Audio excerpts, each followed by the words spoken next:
You guys, thank you for coming today.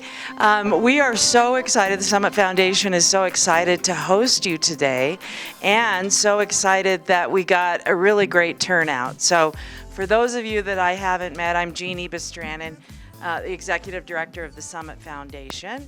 And today we, as you well know, we're going to be talking about boards and executive directors and the relationship between the two.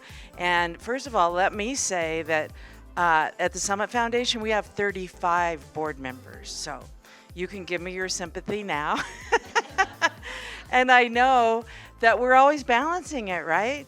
We're always balancing the role of the executive director, the role of the board. You know, as executive directors, we're always trying to keep our boards out of the weeds, you know, let us do our work.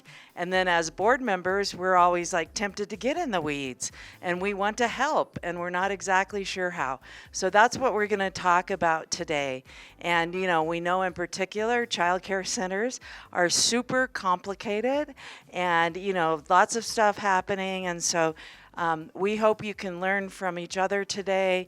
Hope you can learn from our presenters. And so I would like to thank our presenters today. Well, I'm going to just dive in and introduce myself a little more and thank everyone for being here. My name is Gini Bradley, and this is, as Megan said, sort of 101. I think I have worked a ton in early care and education. Anybody who's been in the field about 30 years ago, there were no early childhood councils.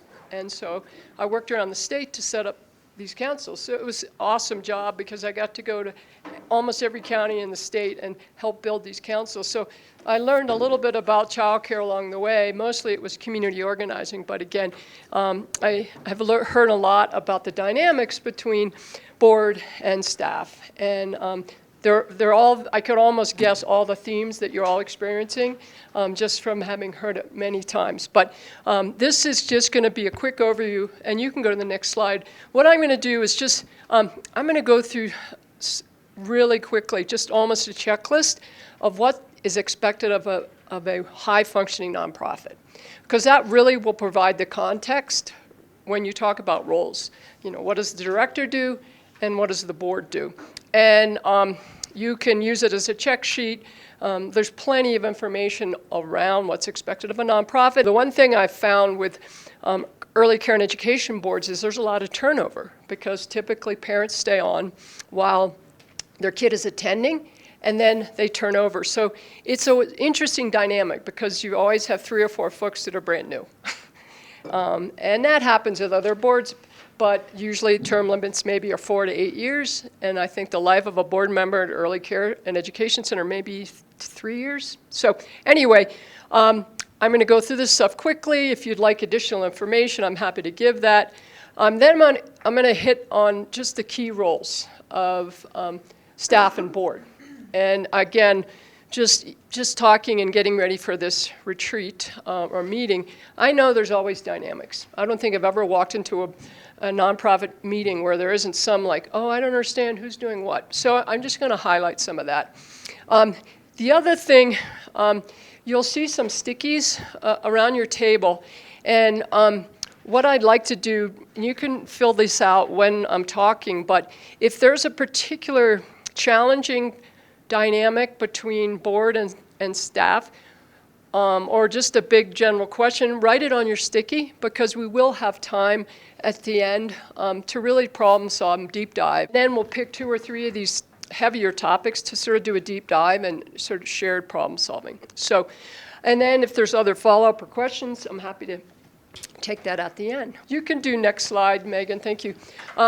Okay, so one of the most challenging areas for CEOs and board members is the budget. So you can sum this year's budget in one word, help. If that's the number one thing I hear from board members, new board members, I don't understand how the budget works. So next slide. So I'm going to just hit on a few best practices. What's sort of expected in the realm of financials. And again, this is not the end all. These are sort of the most sort of frequent things we hear about.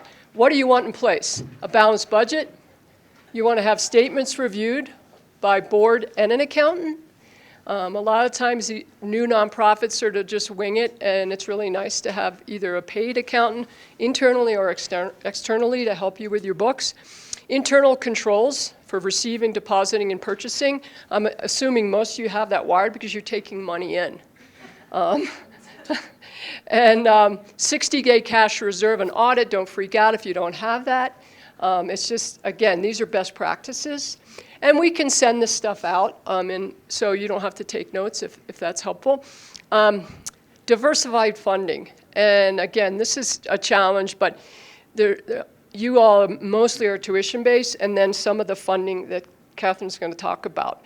But you're still doing fundraising. So thinking about that pie.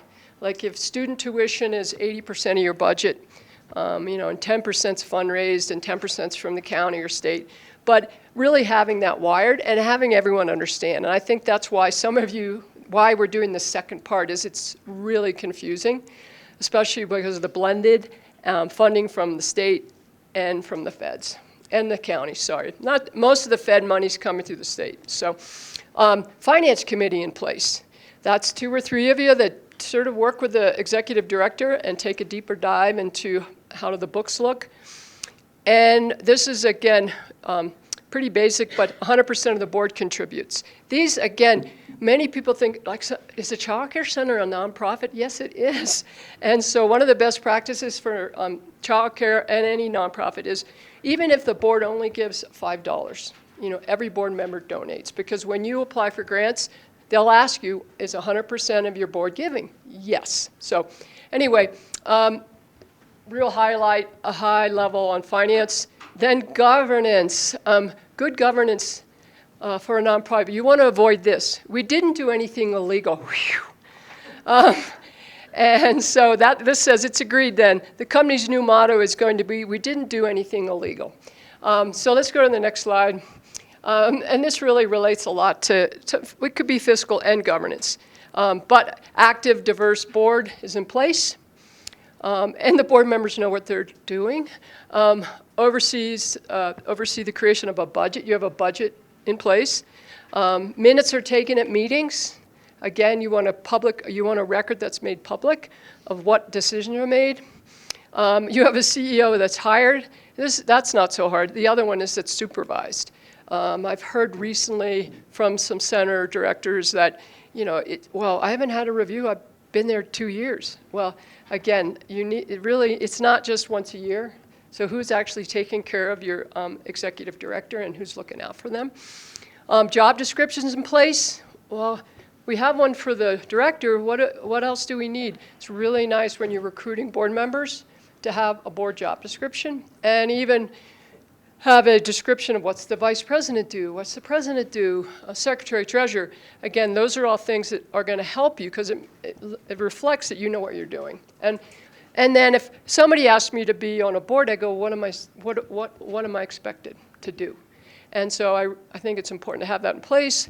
Subcommittees in place, that's really outside of maybe a finance committee, it's up to you. And fundraising are typically the ones I hear about at child care centers. But don't have too many committees. I just did a retreat for somebody, I won't say who. I think they had 10 committees. And there was only like 12 people on the board.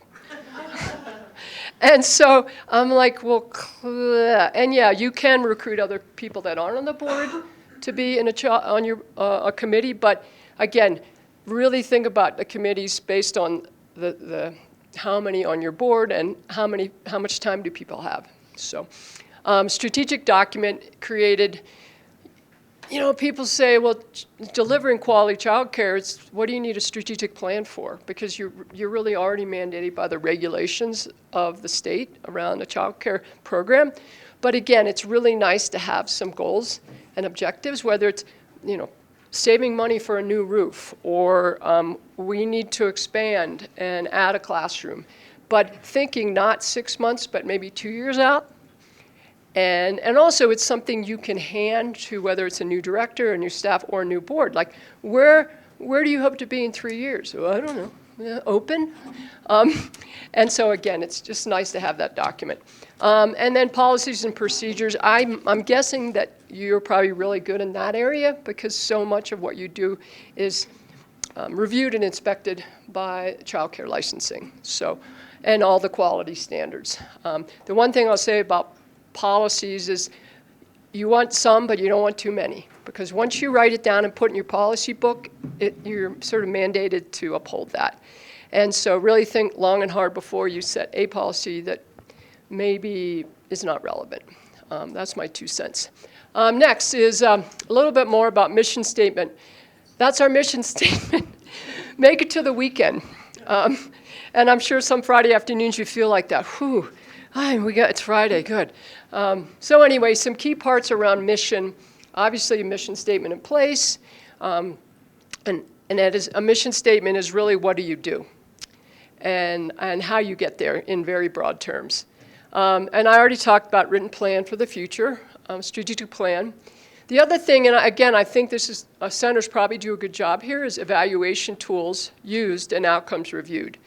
A lot of, because you are so regulated by county and state systems, it may not be as much an issue, but that's more around quality and delivery and how much, wood chips are on the ground. The other aspect that sometimes doesn't get heard is something like a parent survey, where, hey, every year we check in with parents. Your kids are being evaluated with the various standards, but again, it's how are we doing as an organization, and not just by the state standards. Parent engagement and communication, that's another one that I often hear about. If you communicate with your parents, you're going to reduce the amount of stress you hear from them.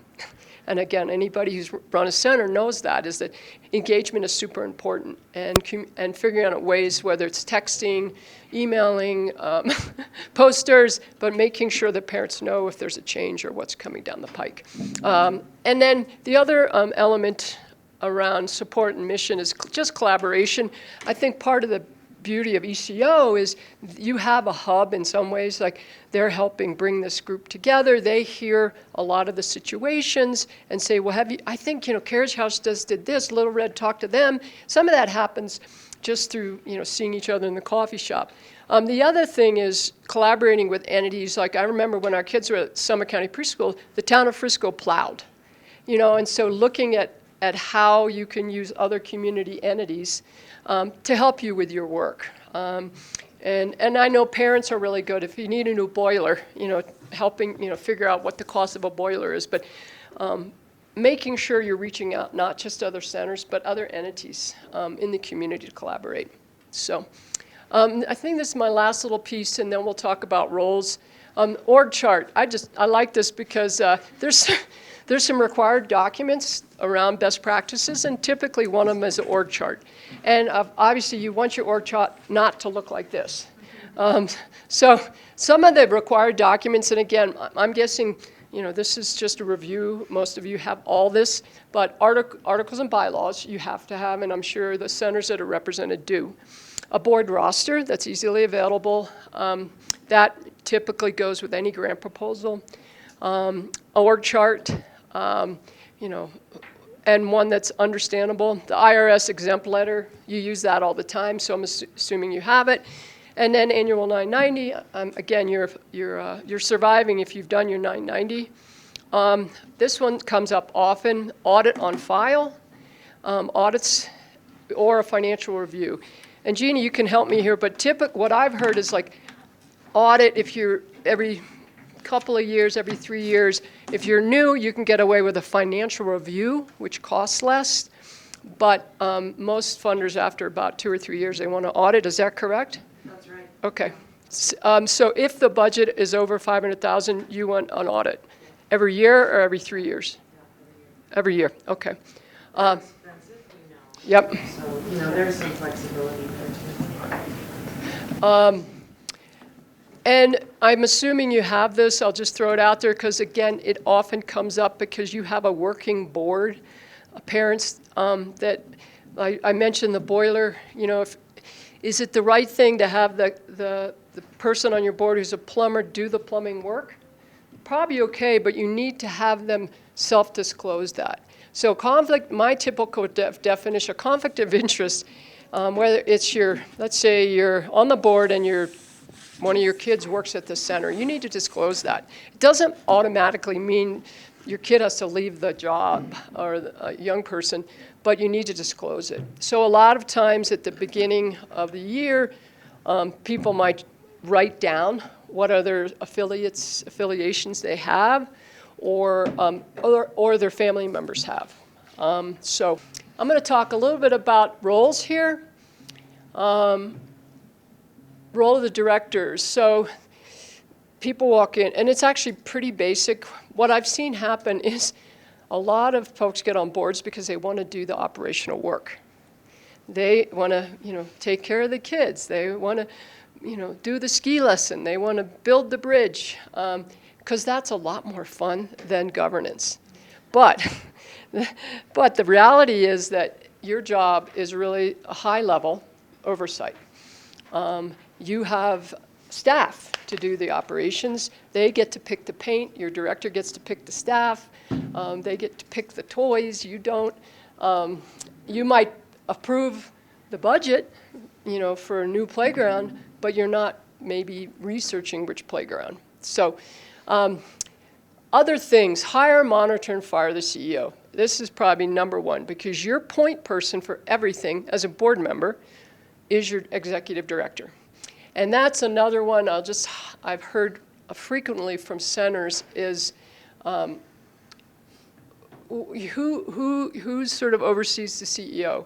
It's you guys, and you have to sort of oversee what they're doing. The other thing that happens is, and it's really destructive, is when staff goes behind the director's back and contacts board members individually. One of the documents I didn't put there is you need to have something in writing that defines how a staff member expresses a grievance, because that grievance still needs to go through the director, and maybe there's a committee. But to go and try to lobby board members as staff is really destructive to the communication and infrastructure that the CEO is trying to establish. I already mentioned high-level fiscal oversight is directly a responsibility of the board. Certainly the director also, is entering, statements and whatnot. But at the end of the day, whether you meet monthly or every other month, you as a board member need to be informed about the health or not health of your budget. Legal, protecting organization with best practices and policies. There's some basics. I think I've hit a few around the legal obligations. I think a lot of the legal piece, is do you have liability insurance? Do you have board of directors of insurance? That kind of thing. But also, it's a little different with childcare, but again, because you're so regulated by outside entities. But you still, you hate to think about getting sued. And so that's certainly something that, as a board member, you want to be thinking, okay, where are we at risk? And can we protect ourselves more? I already mentioned the importance of strategic plan. This one is just oversight of strategic direction. Because if you do the first three well, and maybe you want to expand or move your facility, that should be discussed at the board level. Maybe you want to, a curriculum really is internal to the director and staff. Again, these are really high-level things that affect the whole organization. So you do have some program input, but again, it's at the very highest level. We want to add a room and add 20 kids. How you do that is probably the director, but is it a good idea fiscally? Is it a good idea sort of legally? That's going to fall on the board member's plate. The other one I don't want to miss is advocate and champion. You, especially for the board of directors, you're out in the community. You want to promote your program whenever possible. Hey, where do your kids go? Oh, my kids go to, Little Red or Lake Dillon, and you want to promote that. You also might advocate by hosting a reception of donors, that kind of thing. So But you have to be the champion. It's something that the director can't do by themselves. You might say, well, we have a wait list of 20 kids. Why would I promote the program? I still think you want to be viewed in good light in the community. And so as a board member, that's important for you to do. Role of the director. I've sort of inferred this as I've talked about what the board does, but the director is overall day-to-day management. Do you have staff? Are the kids showing up? Do you have paper towels? Whatever. But that's all on the director. Hiring and firing staff. The only employee that the board directly supervises is the executive director.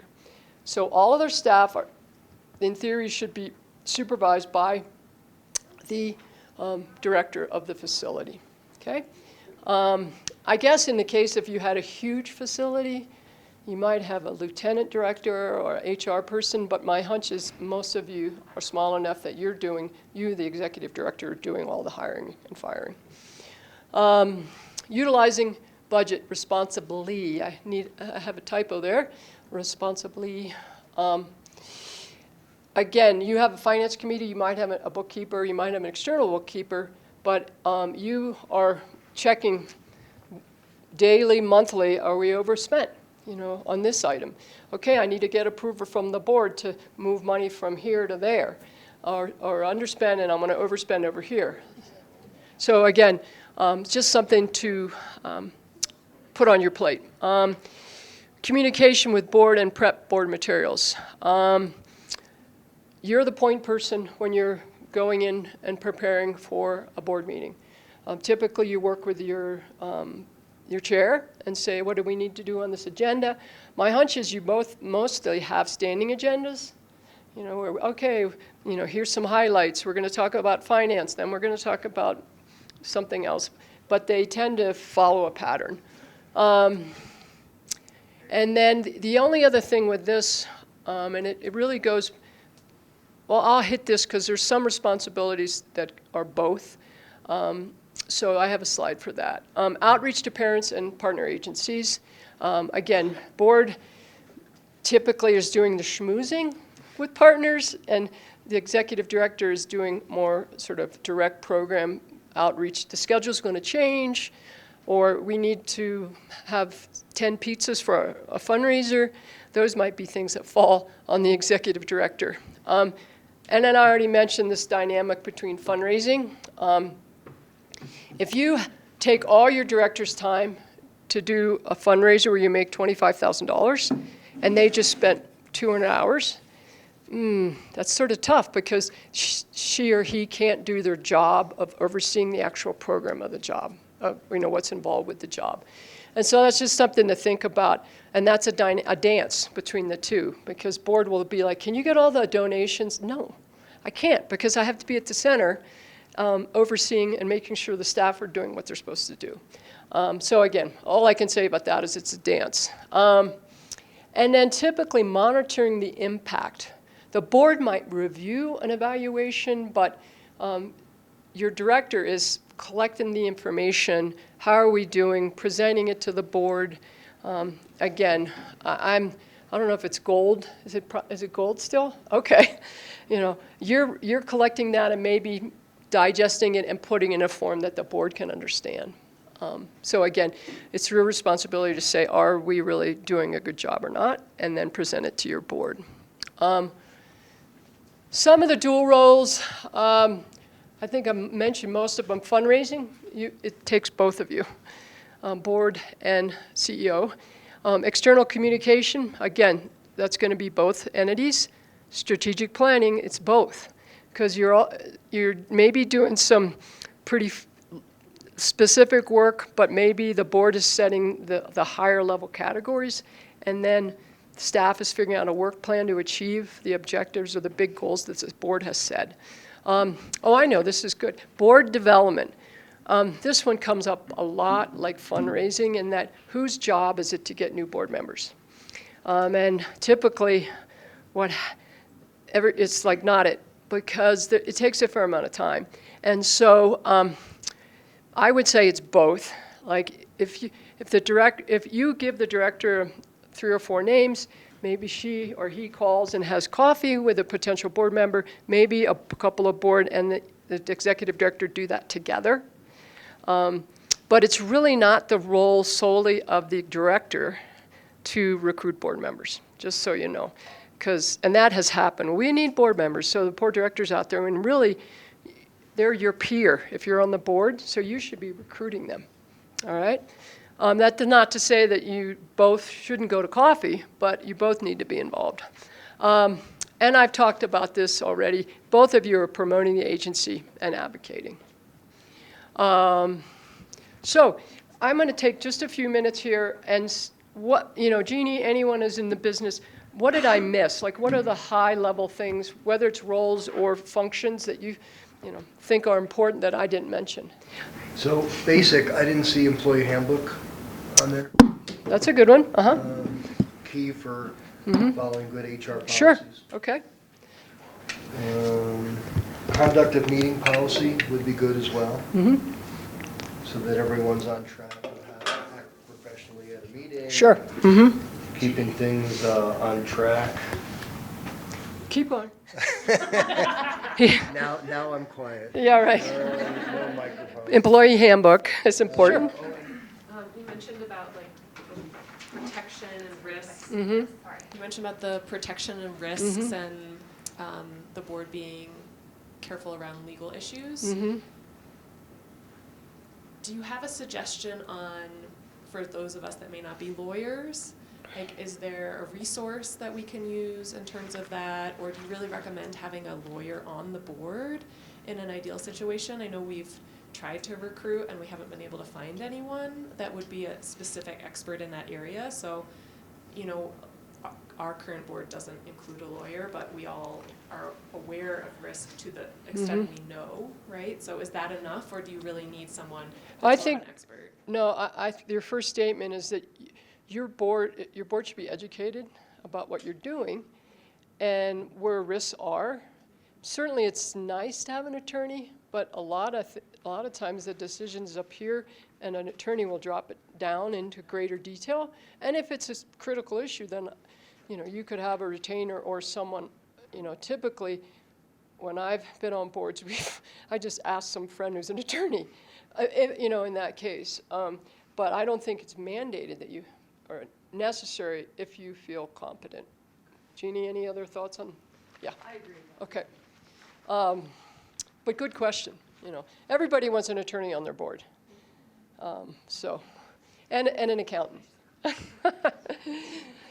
Any other questions? I think I have a similar question in terms of like the expertise of someone who is not a CPA, who there's no good candidate to be the next treasurer because nobody is in that role of financial expertise. And so would you have the same answer for, no, you don't need a lawyer on your board, but how about for that financial oversight when each one of the board members is responsible for reviewing the finances?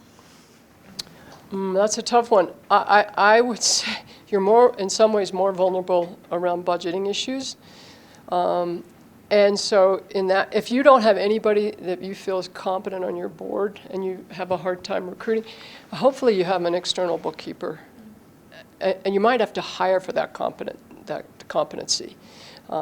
Because you really need to know, have a balance sheet that works and the numbers inputted correctly. And depending on, some executive directors do that role, and some have a bookkeeper, and some contract it out. But I definitely would encourage you to have some support externally. Jeannie? Yeah, I will comment on this one because I think that it's really important for each executive director to have this expertise.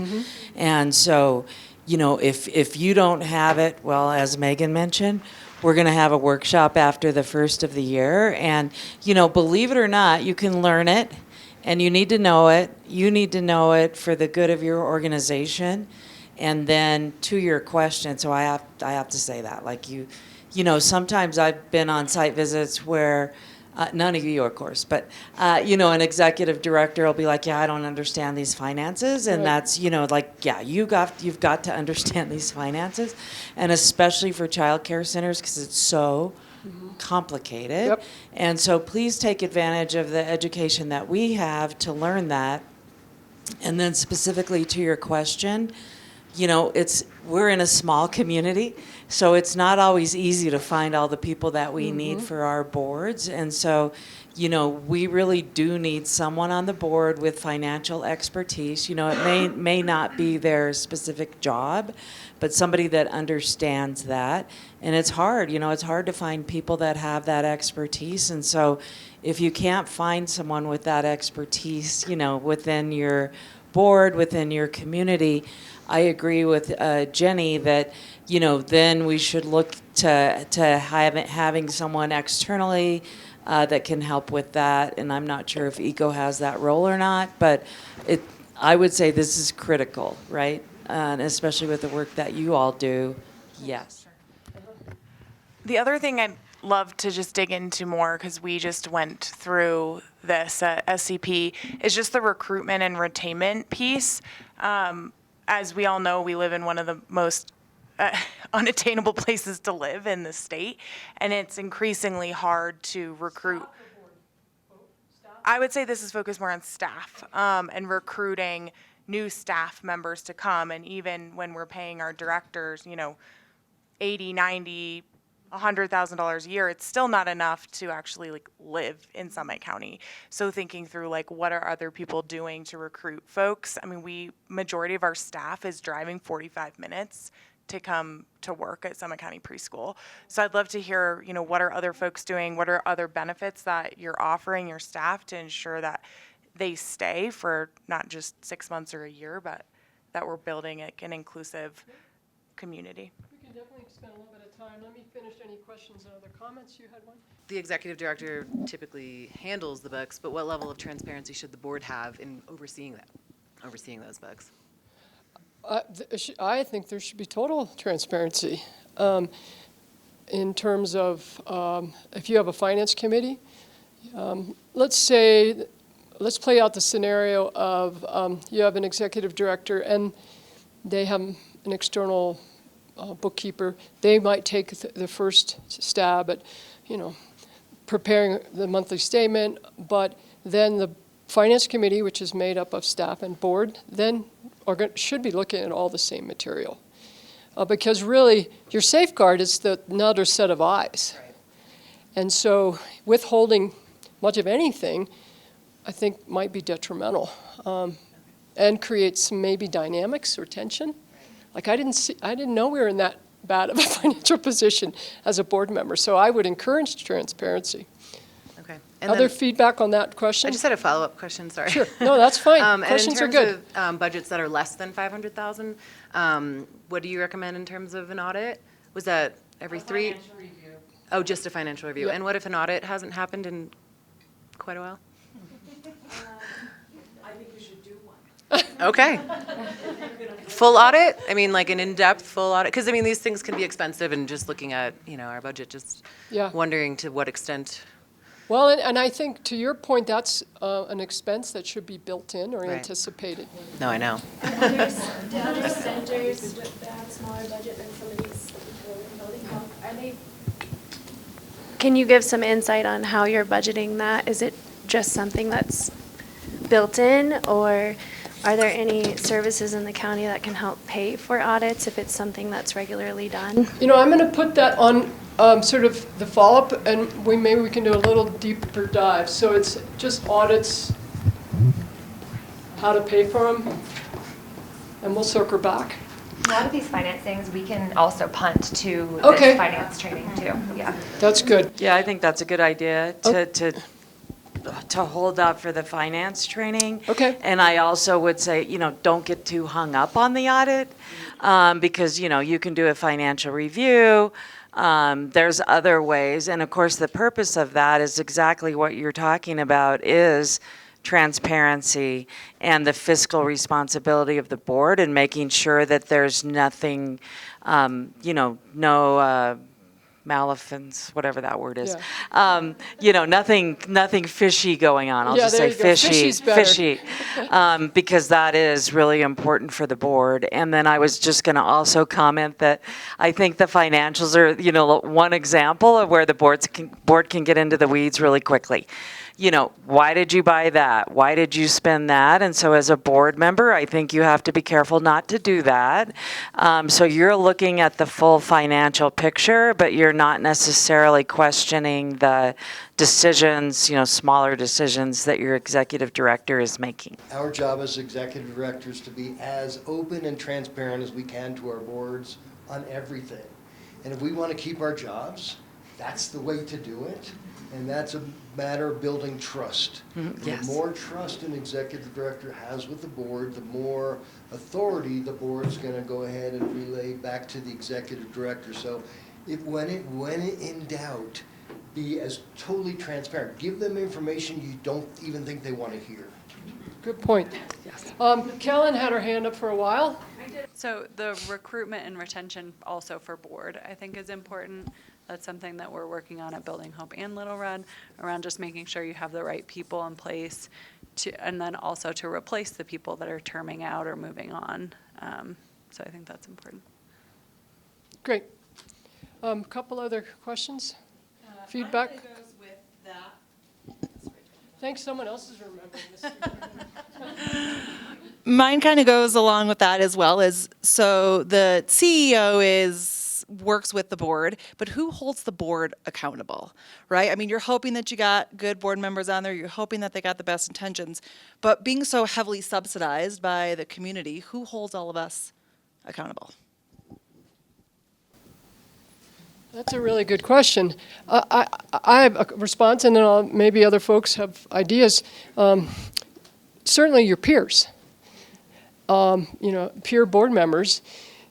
Something in your bylaws, you should be able to remove a board member that's not following the agreed to procedures. And that's sort of the second strategy is, do you have things written down around board performance? Because then you have a document that holds them accountable. And you can, if they're clearly not doing their job. I mean, typically when you have that conversation, sometimes people go, I'm so overloaded, I just can't fulfill the mission. I can't be a board member, I'm too busy.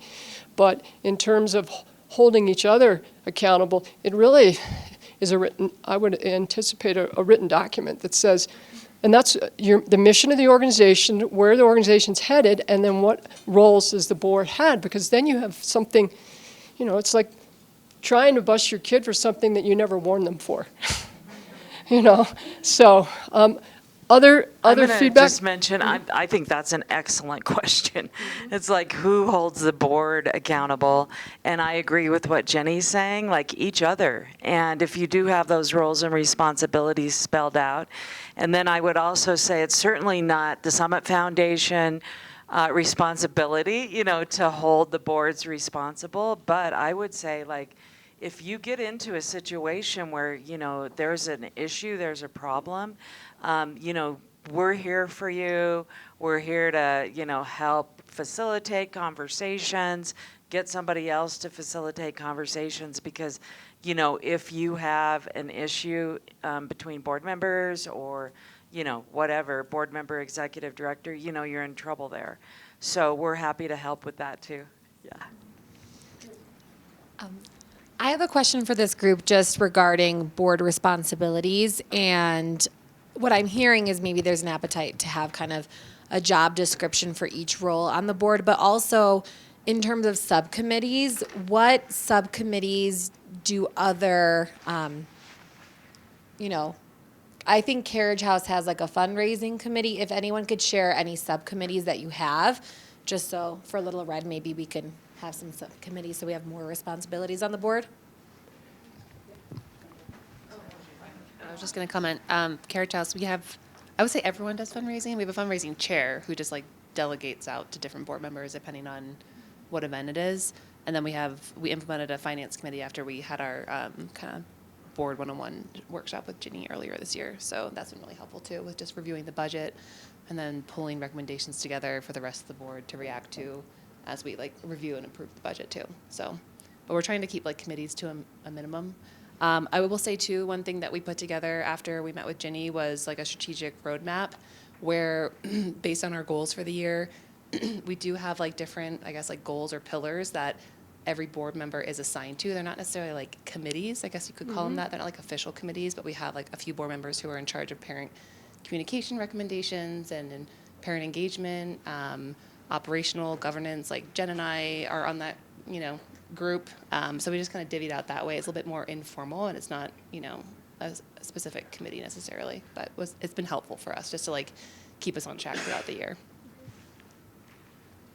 We also have like a marketing committee, but it's more of like a communications committee. Like creates like the canvas, creates the event invitations, talks to the parents, and then we also have a personnel committee, which has been really helpful, so that when Tiernan does have anything that like she needs help with, or the internal staff needs help with a specific teacher or faculty member, that they feel open to coming to chat with us, not to go behind the back. We actually sent out a really thoughtful email about like if you have HR issues, if you're having like mental health issues, like these are the correct steps to take, and then the board is always there for you should you need it. And then that committee is the one who has taken the executive director's review into kind of their hands. So they sat down with all the teammates, and that's been really helpful as well, just kind of bridge that gap between the board and the actual folks who are working. So we have 11 board members. So we do have 5 subcommittees. So we have fundraising, which is a little bit of everybody, employee retention, board education, finance, facilities, and then legal. And if you're a board chair, then we only ask that you really do 1. If you are just on a committee, we ask that you do 2. And the hope is that our monthly meetings then don't turn into 3-hour meetings that we're all trying to figure everything out, is that these subcommittees can kind of meet as we go, and then they can kind of let us in on all of the details, unless we need to have a bigger conversation. We did it about 2 years ago, and we found it's been significantly helpful. Other feedback on committees? We've just found that our board is small enough that having subcommittees isn't super helpful. We've had our treasurer, I would say, almost be our finance committee in support. We actually have a finance director in addition to our executive director right now. And so that's kind of default, I would say, almost like our little like finance committee. And we've been super efficient and been able to just meet once a month for an hour and do what we need in the smaller groups. So we may consider down the road changing that, but that's what we do right now.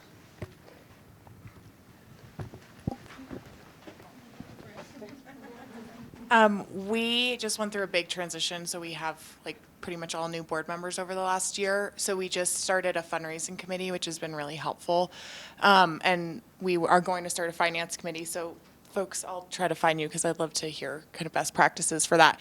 Something that I've been running into is asking people to join committees and do additional meetings on top of board meetings and events has been really challenging. And so as I'm trying to get these committees up and going, would love to hear how those conversations have gone with board members, because people are already feeling burnt out. And so figuring out, okay, like what does that time commitment look like? I think some people, we're all working parents, and so I don't want to lose board members because I'm asking them to do too much. So would love advice on what other folks have done in that space. Any quick, because that's really to you all, not to me. Any ideas about how to balance the demand that we place on board members?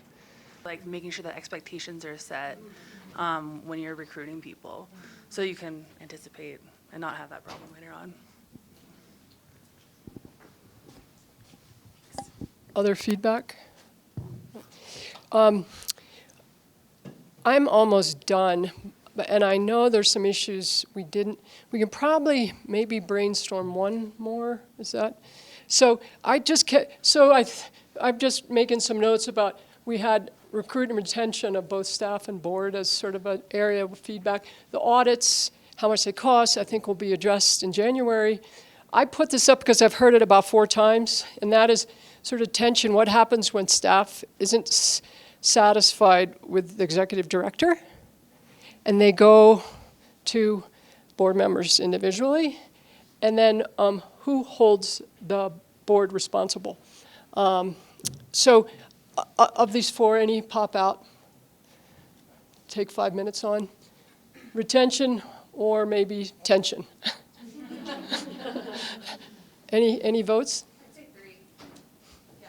Okay, I'll just play this out, and I've heard it, and I'll just generically repeat it so no one feels vulnerable. I think, and I've seen it happen tons, like every nonprofit I've been on. Staff aren't completely pleased with how the executive director may be operating. Maybe it's salaries, whatever. And they either are just generally disgruntled, or they go to individual board members and not to the executive director. Is that a dynamic that some have experienced? Okay, so let's brainstorm a little bit about how we deal with that. And I'll just throw it out to peers. How would you the one thing I will say is that to avoid doing, I don't know exactly what to do, but what to avoid doing is going behind the director's back. I mean, I think other options are some kind of grievance procedure. So if staff are not happy, there's a process that, and it can be a board member that collects, let's say, the grievance, and hears it, but it's done in the full board, not an individual. You're not advocating a board member's position. I mean, the ideal is that there's a written form, the executive director and a couple board members review it, and you go from there. But again, in the spirit of transparency, the director doesn't get the feedback sometimes if you go and give that feedback to a board member. So that's just my 2 cents. Other ways or things that people have done to help that tension between how the executive director is doing and the needs of the staff. So ideally, there's a grievance policy. If a staff is disgruntled, they write it down, and that should go to a pre-assigned committee that can be just board members or the board and executive director. But to go to an individual board member, it's destructive because you're not sure that feedback's ever going to get back. And the staff thinks, oh, the board heard what I said, but maybe it's not the board. That person that you found at the grocery store may not relate it to the executive director. You know, that's why the executive director is in charge, the sole person in charge of staff. Does that make sense? Okay. Other thoughts on that dynamic? If the employee goes to a board member, would it be a good idea for the board member to right away say, have you talked to the executive director? I mean, this is your basic thing, but sometimes the board member, then they just kind of get into it without first suggesting that they work it out between them. So Claire mentioned our personnel committee, and that came up, right, where it kind of came to me and I was completely blindsided, and it felt like, well, this is the first I'm hearing of it. And so there's a couple interventions at play there. One, the board personnel committee needs boundaries, those boundaries, right? Hey, did you talk to HR about this? Which is another intervention that we did. Did you talk to the executive director about this? Did you talk to, if it's the executive director, that's the person that you have the grievance or gripe with, talk to the assistant director, somebody else that is also your supervisor, right? The other intervention or strategy that we use is having someone other than us be HR. And so we hired out for that. And now ECO also has a service for most centers to have someone that can be not your boss, that is not the therapist, which was something that we really need to clarify. But instead, the person that resources you to an early childhood mental health consultant, to Building Hope, to whoever, if it's not something that we can solve as, hey, you don't like this policy, that's different than, do you think that they're going against this policy? So I think there's a couple different ways to kind of look at it, but I agree with Ginny. Yeah. Kellen? Do you want to speak to that the capacity? That comes up later. Okay, cool. I was just also going to say that I think some of what is helpful is being really transparent with staff about kind of how the financials work, what budget line items, things like that, to the degree that it makes sense. I think a lot of the tension that I've seen either on boards or in the ED role is when staff would rather have more money. We would all rather have more money. And so understanding, that there are different budgets for different things. And so just because you're not getting a raise, but we are getting something else as a facility or an organization, that doesn't mean they don't come from the same places, perhaps. And staff might not understand that or see that. So being transparent about it. And then also, we're working on at Building Hope a compensation policy that's included then in the handbook so that people understand here's how you get raises, here's how you get compensation adjustments, here's the policy that you can go through so that it's not just I need a raise and I would like more money conversation every so often, that it's really set up as a policy that they can go back to and refer back to.